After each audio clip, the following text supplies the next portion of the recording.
Hola, soy Oscar y hoy vamos a ver sobre fisiología renal, el capítulo que involucra la reabsorción, secreción y filtración de urea, aminoácidos, fosfato, glucosa y calcio, por lo cual daremos inicio a este capítulo iniciando con lo que es urea.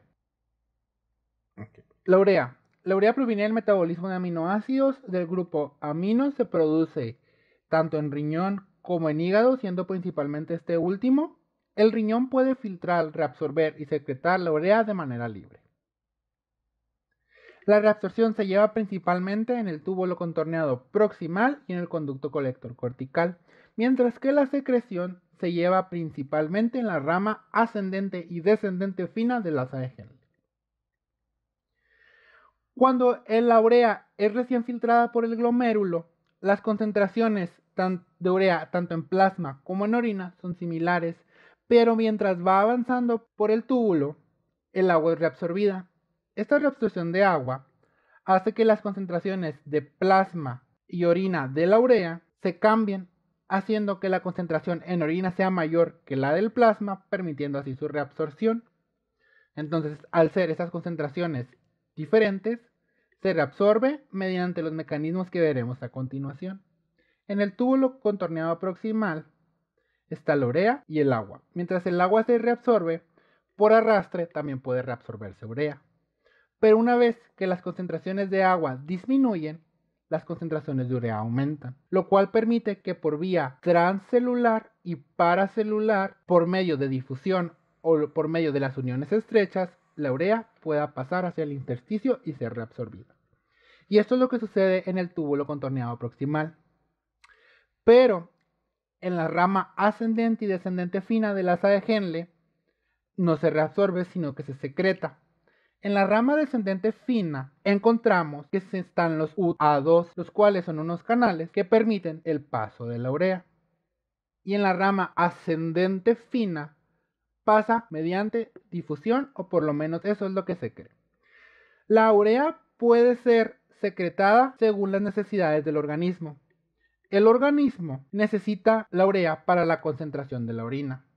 La urea por sí sola no es osmóticamente activa, pero grandes concentraciones de urea en el intersticio nos permiten que sea osmóticamente activa y con ello se pueda concentrar la orina.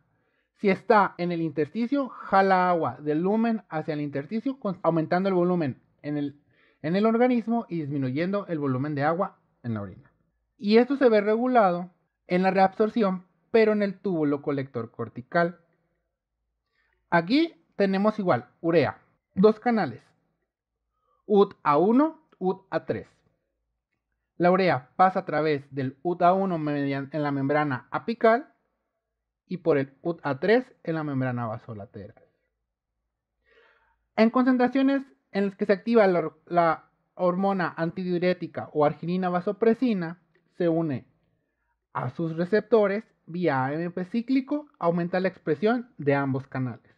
Y como ya mencioné, esto se da en condiciones en las que necesitamos tener agua en el organismo y concentrar la orina. Mucha urea y el agua del lumen hace que se reabsorba.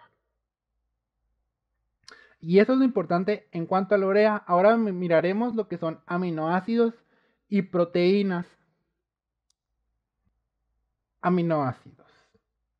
En cuanto a los aminoácidos, el glomérulo los filtra de manera libre y como son nutrientes importantes, dice, los necesito, entonces los reabsorbo. El 98% de estos aminoácidos lo hacen por vía transcelular, gracias a un transportador de aminoácidos, lo cual ocurre principalmente en el túbulo contorneado proximal por las siguientes vías. En el túbulo contorneado proximal, los aminoácidos pueden pasar a través de tres vías principalmente, con un acople a sodio, un acople a hidrogeniones o un intercambio por otro aminoácido. Los aminoácidos que pasan por dichos transportadores pueden ser, dependiendo, si tienen la misma carga, pueden pasar por el mismo transportador. Si tienen el mismo tamaño, pueden pasar por el mismo transportador, o si tienen una estructura química similar, pueden pasar por el mismo transportador. Y una vez que pasan de la membrana apical a la célula, para pasar a la membrana vasolateral, pasar por la membrana vasolateral, Pueden hacerlo mediante un intercambio con otro aminoácido similar a cómo entran o por un canal simplemente que permita su difusión. Algunos aminoácidos quedan dentro de la célula para sus funciones. Ahora veremos proteínas y oligopéptidos. En el túbulo contorneado proximal se reabsorbe el 99% tanto de proteínas como oligopéptidos. En cuanto a los oligopéptidos, varias peptidasas existen en el borde de las células epiteliales, lo cual permite que sean reabsorbidos.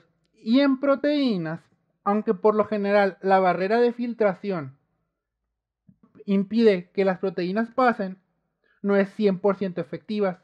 Proteínas de pequeño tamaño o albúmina en muy bajas cantidades pueden llegar a pasar la membrana de filtración y por ello el riñón las reabsorbe. ¿Cómo reabsorbe los oligopéptidos? De la siguiente manera. Hay peptidasas en el borde del cepillo, como se mencionó con anterioridad. Estas peptidasas rompen el oligopéptido y el oligopéptido puede pasar por un acople similar a los anteriores. Sodio, hidrogeniones dependiendo del aminoácido. Pero el oligopéptido por sí mismo también puede pasar en un acople a hidrogeniones. Una vez entran dentro de la célula, el oligopéptido que entró puede ser destruido por una peptidasa similar a la que se encontraba en el borde del cepillo. Una vez que son degradados, los aminoácidos pueden pasar por la membrana vasolateral de la misma manera que cualquier otro aminoácido. En cuanto a proteínas, las proteínas son sensadas en la membrana apical, son endocitadas y se unen a un lisosoma. Una vez unido el lisosoma, son degradadas en aminoácidos y estos aminoácidos pasan a través de la membrana como cualquier otro aminoácido. Y esto es lo importante en cuanto a aminoácidos, oligopéptidos y proteínas. Ahora veremos el tema más importante de esta plática, que es la glucosa. Para la fisiología renal de la glucosa necesitamos tener en consideración lo siguiente. Las concentraciones plasmáticas normales de glucosa son de 70 a 100 miligramos sobre decilitro. Se filtra el 100% de la glucosa y en condiciones normales se reabsorbe el 100% de la glucosa. En orina no debe de haber glucosa y su regulación es principalmente dada por insulina. Todo esto ocurre en el túbulo contorneado proximal, como lo vimos anteriormente en todo lo demás. En el segmento S1 y S3 es donde ocurre principalmente esto. Ahora estamos en el segmento S1.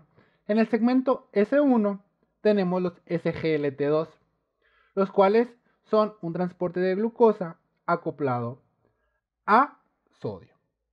Y los GLUT2 en la membrana vasolateral que permiten el paso de la glucosa de la célula hacia el intersticio. Entonces, los SGLT2 hay que saber sobre ellos que tienen una gran capacidad pero baja afinidad. ¿Cómo es esto?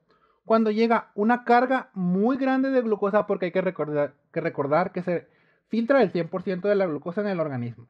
Entonces, esta glucosa en grandes cantidades pasa a través del SGLT2. El SGLT2, gracias a la bomba sodio-potasio, genera un gradiente que lo permite funcionar. Pero el SGLT2 no sabe qué tanta glucosa mete, solo mete glucosa a montones. No sabe si hay poquita o hay mucha, solo la mete. Y la que no se mete por el SGLT2 sigue avanzando a través del lumen y por el GLUT2 pasa hacia el intersticio. Hay inhibidores del SGLT2, como es la canagliflozina. Son medicamentos que se utilizan en pacientes diabéticos, los cuales funcionan como tratamiento. Lo que hacen es inhibir SGLT2 y estas cantidades grandes de glucosa se van por la orina. Sigue avanzando a través del túbulo contorneado proximal, se sigue reabsorbiendo la glucosa de forma normal y pocas cantidades van avanzando hasta llegar al segmento S3. En el segmento S3 tenemos el SGLT1. El SGLT1 solo se encuentra en el borde de las células epiteliales renales. Este tiene una gran afinidad, pero baja capacidad. Como las cantidades de glucosa que llegan aquí a este segmento son mínimas, necesitamos un transportador que diga, yo sé que esto es glucosa y lo voy a meter porque solo hay poco entre todos los solutos que se encuentran en este momento en mi lumen. Entonces, mete la glucosa igual con un contransporte por sodio y a través del GLUT1 pasa hacia el intersticio. Una vez que hemos entendido cómo se reabsorbe la glucosa, veremos la curva de titulación de la glucosa. La curva de titulación de la glucosa nos sirve para saber en qué momento va a haber glucosa en la orina. Y por ello la glucosa tiene algunas características. Hay una saturación de canales, hay un umbral para la aparición de glucosa en la orina, un segmento no lineal y un momento en el que la filtración de la glucosa es similar a la tasa de filtrado glomerular porque toda la glucosa que se está filtrando se está excretando. Para entender esto vamos a explicar. La excreción se mantiene en cero cuando la concentración plasmática de glucosa es menor a 200 miligramos sobre decilitro. Es decir, todavía tenemos 100 miligramos sobre decilitro del valor normal para que haya aparición de glucosa en orina, o la aparición que hay es mínima. Cuando se llega a los 200 miligramos hay una saturación de las nefronas corticales. Para esto hay que recordar que hay nefronas corticales y yuxtaglomerulares. Las nefronas corticales son más cortas que las nefronas yuxtaglomerulares, por lo cual las nefronas corticales tienen menor cantidad de receptores o canales y se saturan antes. Entonces, esta saturación es lo que hace que empiece a haber a los 200 miligramos aparición de glucosa en la orina. Pero cuando llegamos a 375 miligramos en hombres o 300 en mujeres, ya se me saturó las nefronas yuxtaglomerulares y toda la glucosa que yo siga filtrando se va a excretar. Entonces, este segmento no lineal se da por la combinación de estas dos nefronas. Como las nefronas corticales ya están casi todas saturadas, pero mis nefronas yuxtaglomerulares apenas están saturando, hay secreción de glucosa, pero no tanta porque mis nefronas yuxtaglomerulares todavía están reabsorbiendo. Y aquí explicamos lo mismo, diferencias: yuxtaglomerulares más largas, corticales más cortas, mayor cantidad de receptores, menor cantidad de receptores, saturación lenta, saturación rápida, y nos da el splay o segmento no lineal. Y aquí está, como mencioné, la saturación de 200 principalmente en las nefronas corticales y de 300 en las yuxtaglomerulares. El umbral a los 200 que empieza a aparecer en la orina glucosa, el segmento no lineal, que es la combinación de la saturación entre las nefronas yuxtaglomerulares y las corticales, y el aclaramiento cercano a la tasa de filtrado glomerular, cuando ya estoy a más de 300 en mujeres o más de 375 en hombres, y yo sigo aumentando mi carga de glucosa y esta se sigue filtrando. Ahora veremos fosfatos. Los fosfatos en un 85% se encuentran en la matriz ósea, 15% en un líquido intracelular y 0.5% en un líquido extracelular. Pero nosotros nos vamos a enfocar en el fosfato que se encuentra en plasma. El fosfato que se encuentra en plasma se puede encontrar ionizado, ya sea en forma de fosfato monovalente o fosfato divalente, en complejos pequeños difusibles o unido a proteínas que son no difusibles. Pero para cuestiones de reabsorción renal nos enfocaremos a esta forma, que es el monovalente o el divalente. A un pH de 7.4, 80% del fosfato se encuentra en su forma divalente y el resto en monovalente. Al día se filtran 7 gramos de fosfato, pero de esta filtración es excretada normalmente un 20%, un 5%, como se menciona acá abajo, y se reabsorbe principalmente en el túbulo contorneado proximal. En los segmentos más distales de la nefrona es despreciable lo que se reabsorbe, por lo cual nos enfocaremos en el túbulo contorneado proximal. Aquí encontramos tres transportadores, el NAPI-A2, NAPI-2C y el PIT-2. El NAPI-2A puede meter un fosfato divalente. El fosfato divalente tiene solo un hidrógeno a cambio de 3 sodios. Y el NAPI-2C igual un fosfato divalente por 2 sodios. Y encontramos el PIT2. El PIT2 es especialmente para fosfatos monovalentes. El fosfato monovalente tiene 2 hidrógenos a cambio o junto con 2 sodios, los cuales entran, y en el humano principalmente es el NAPI-2C. Estos entran y pasan a través de la membrana vasolateral por mecanismos no bien dilucidados. En cuanto a la regulación de estos canales, la regulación de estos canales se da principalmente por la paratormona. La paratormona se une y activa la vía GS y GQ, fosfolipasa C, diacilglicerol PKC, adenilato ciclasa, AMPK cíclico PK, los cuales tienen un efecto sobre estos canales. Otro factor que puede intervenir aquí es la dopamina. La dopamina se une a sus receptores D1 y por la misma vía de GS puede inhibirlo, así como un aumento en la ingesta de fosfato. Si en la dieta se aumenta la ingesta de los fosfatos, por mecanismos independientes a la PTH pueden disminuirse la cantidad de estos receptores, los cuales son enviados a endocitosis y degradación y el fosfato eliminado por la orina. A continuación veremos qué otras formas pueden alterarse la reabsorción de fosfato, como son en los estados ácido-base, iniciando por la acidosis. En un estado de acidosis, el pH disminuye y hay un aumento de hidrogeniones. Entonces, tenemos nuestro fosfato divalente con un hidrogenión. Entonces, este fosfato es capaz de aceptar un hidrogenión, así transformándose en fosfato monovalente. Entonces, este fosfato monovalente es reabsorbido por el PIT2, pero la capacidad de reabsorber del PIT2 es menor que la de los NAPI, por lo cual parte de este fosfato es eliminado por la orina.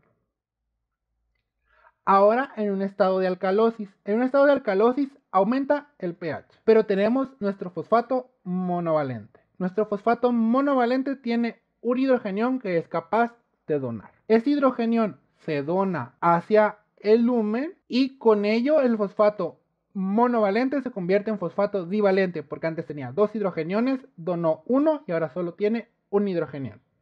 Con ello el pH se puede normalizar. Entonces, ¿qué queremos decir con esto? Que el fosfato nos funciona como un buffer tanto en orina como en el organismo por mecanismos similares a estos.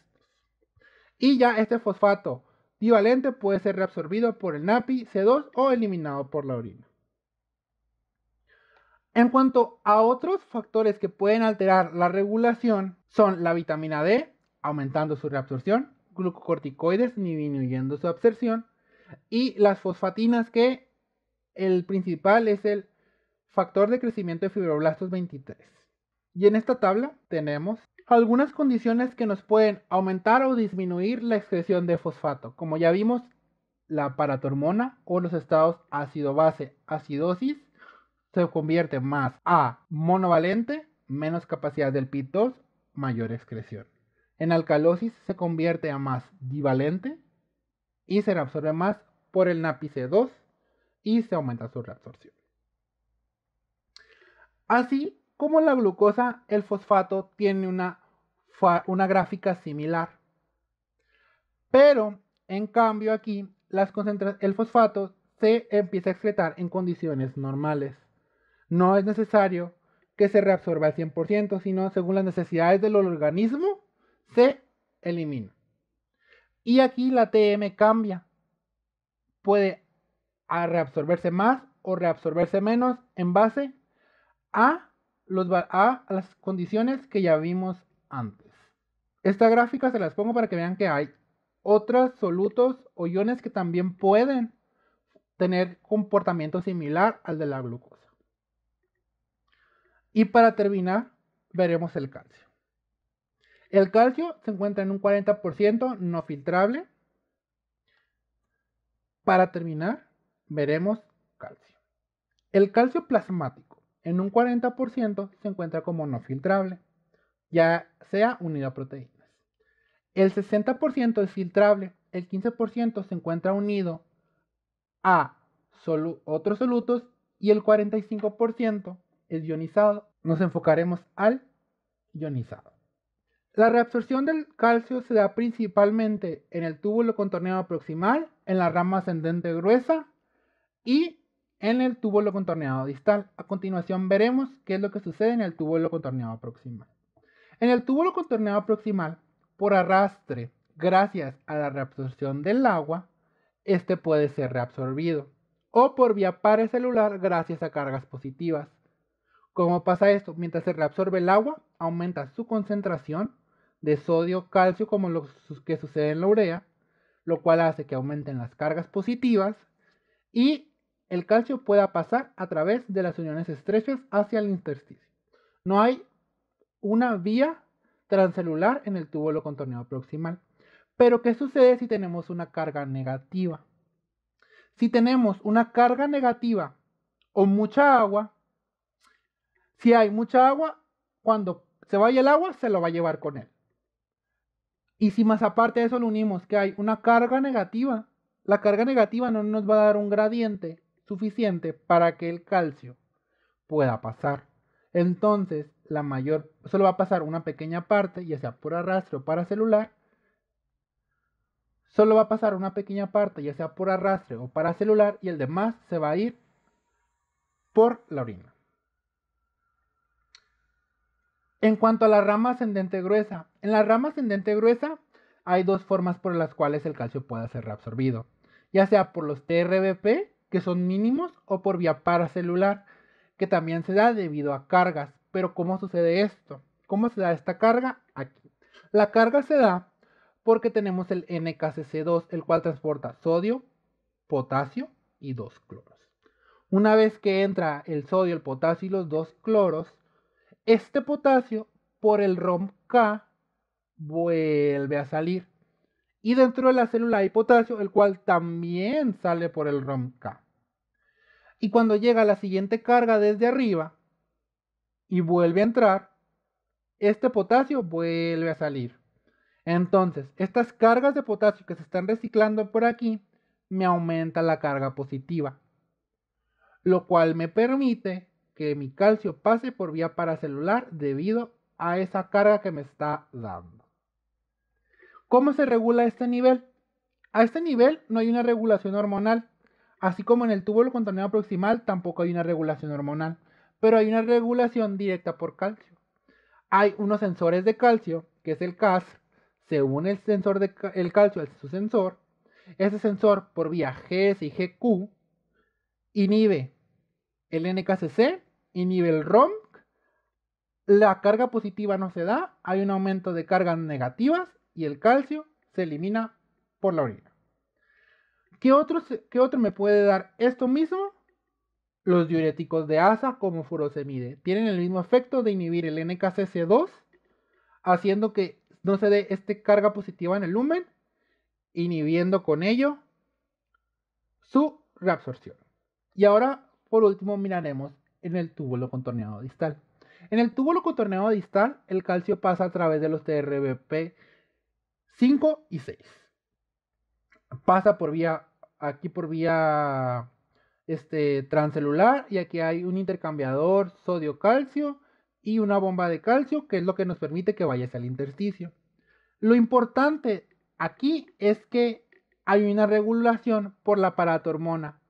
A pesar de que solo el 8% del calcio llega a este nivel, hay una regulación. La paratormona se une, al igual que con el fosfato, por vía GS y GQ, aumenta transcripción y disminuye la endocitosis, por lo cual aumenta el número de canales y con ello hay mayor reabsorción de calcio. La vitamina D también actúa mediante un mecanismo similar en sus receptores nucleares.